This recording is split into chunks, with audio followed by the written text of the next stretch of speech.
अस्सलाम वालेकुम, कैसे हैं? उम्मीद है सब ठीक ठाक होंगे। अमीर हमज़ा ग्रीन फार्म में खुश आमदीद। आप देख रहे हैं Amir Hamza green farm YouTube channel. आज हम अपने फार्म के ऊपर जो हमने डिफरेंट चावल की वैरायटीज़ काश्त की हुई हैं उसके मतलब थोड़ा सा आपको इंट्रो देंगे।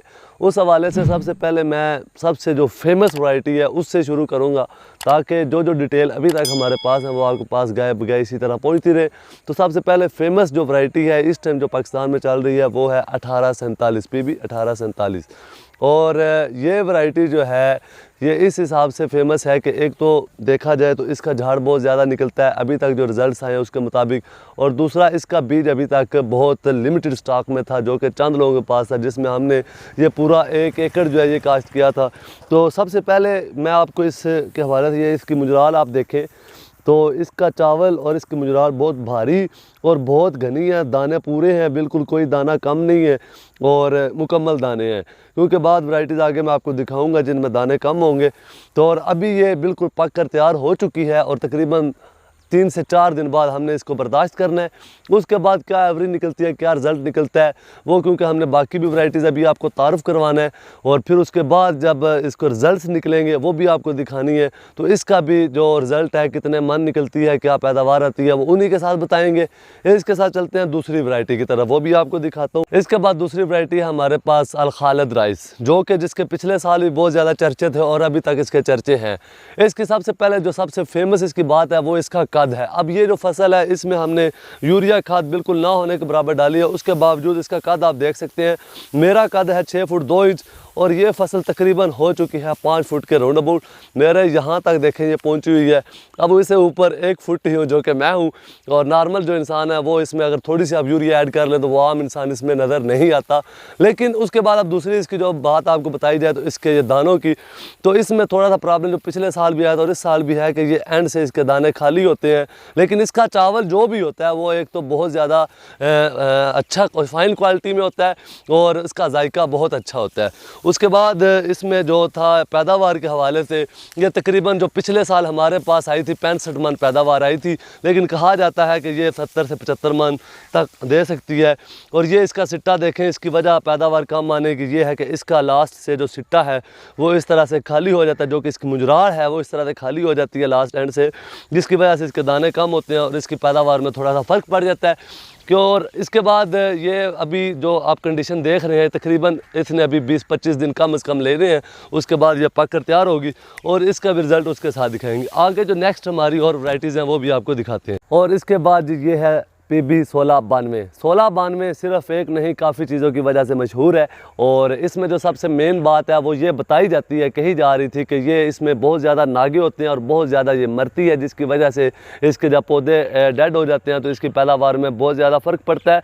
इस साल भी बहुत ज़्यादा सुनने में आया कि जो 1692 है इसकी पैदावार बहुत कम आई है और लोगों ने बहुत बुरे रिजल्ट लिए हैं। लेकिन हमने चूँकि पूरे ये मौसम में सीज़न में लगाई हुई थी जो कि अभी मुकम्मल पक कर तैयार हुई है, तो हमें उम्मीद है कि ये भी एक अच्छा रिजल्ट देगी जी। तो इसके बाद आती है ये वैरायटी, इसको आम ज़ुबान में सुपरी कहा जाता है और हमारे यहाँ इसको सठरी भी बोला जाता है। सठरी इसलिए बोला जाता है कि ये 60 दिनों में पक कर तैयार होती है, लेकिन अभी तक जो हमने रिजल्ट्स लिए उसके मुताबिक ये बिल्कुल भी 60 दिनों में पक कर तैयार नहीं हुई, जो कि हकीकत है। और ये इसमें अभी तक जो क्वालिटी के हिसाब से सबसे बेहतरीन है और दानों के हिसाब से इसकी भरी हुई है। बेशक ये अभी 70 से 75 दिन की हो गई है, उसके बावजूद अभी तक जो इसको देख के हम एक्सपेक्ट कर रहे हैं ये तकरीबन तमाम वैरायटी से ज़्यादा पैदावार देगी, क्योंकि इसकी मुजराल बहुत ज़्यादा भरी हुई है और दाना इसका बेहतरीन है और फाइन क्वालिटी में है। सिर्फ यह कि टाइम ज़्यादा ले रही है। और अभी ये आगे वैरायटी लगती है जो कि अमूमन वो हमने वैरायटी लगाई हुई है सुपर बासमती, जो कि आम रूटीन में लगती है, वो हमने सबसे थोड़ी लगाई हुई है क्योंकि हम और वैरायटीज़ को आगे लाना चाह रहे थे, वो तो पहले चली हुई है। इसके बाद चलते हैं अगली। इसके बाद जी ये है PB 1402 और अब इसके मुतल्लिक हमें ये महसूस हो रहा है कि इसके क्योंकि दाने चूँकि भारे हैं, वज़नी हैं, लेकिन लगे कम मिकदार में हैं, इसके जो मुजरालें हैं वो कम मिकदार में लगी हैं, उससे हमें ये लग रहा है कि ये तकरीबन एक एवरेज सी पैदावार देगी, ज़्यादा नहीं दे सके। और ये आ गया है जी ब्लैक राइस। जैसा कि ब्लैक वीट अपने एक मशहूर थी और उसी हिसाब से ये ब्लैक राइस अब मशहूरी के रिकॉर्ड तोड़ है। चावल की फसल में ब्लैक राइस अभी तक बहुत ज़्यादा हाई डिमांड है। आगे देखें इसका क्या होता है। अब ये देखें हमने क्यारों की सूरत में इनकी डिवाइडिंग की हुई है आपस में। 1402 अलहदा है, सुप्री अलहदा है, और फिर ये जो ब्लैक राइस है ये अलहदा है। ब्लैक राइस को कहा जाता है बर्मा पीबी बर्मा है, और इसका चावल का साइज़ अच्छा है और ज़्यादा लंबा तो नहीं कहा जाता, लेकिन इसकी जो एवरेज बताई जाती है अमूमन वो कम बताई जाती है। लेकिन अभी तक इसकी जो न्यूट्रिशन वैल्यू बताई गई है वो बाकी तकरीबन तमाम चावल की वैरायटी से न्यूट्रिशन वैल्यू अच्छी बताई गई है। और इसके बाद एवरेज इसकी जो है वो तकरीबन 55 से 60 मन अभी तक ली गई है। इसके बाद ये हमारी वैरायटी आ गई है न्यू लाइन दैट्स मीन कि अभी ये नया सीड मुतारफ़ हुआ है, इसका अभी कोई नाम नहीं रखा गया और अभी हमने इसको एक मॉडल प्लाट के तौर पे लगाया हुआ है। इसकी हम मुकम्मल पैदावार लेंगे, इसकी एवरेज लेंगे, फिर जो पीछे से जहाँ से लिया है वहाँ से इसका नाम डिसाइड होगा और फिर हम उसके मुतालिक भी शेयर करेंगे कि इसका असल नाम क्या है और ये कितनी पैदावार देती है। अभी तक बाकी बीज की तरह ये भी एक अच्छा बीज साबित हो रहा है।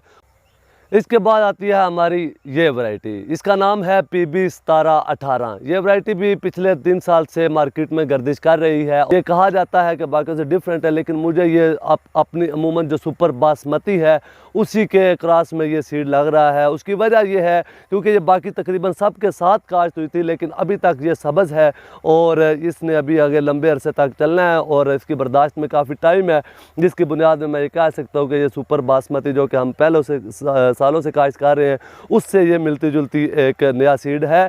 और अभी तक इसमें जो कि मुजरार वगैरह आप देख सकते हैं कोई इसमें प्रॉब्लम नहीं आया है और अच्छी मुजरार है और ज़्यादा मिकदार में है।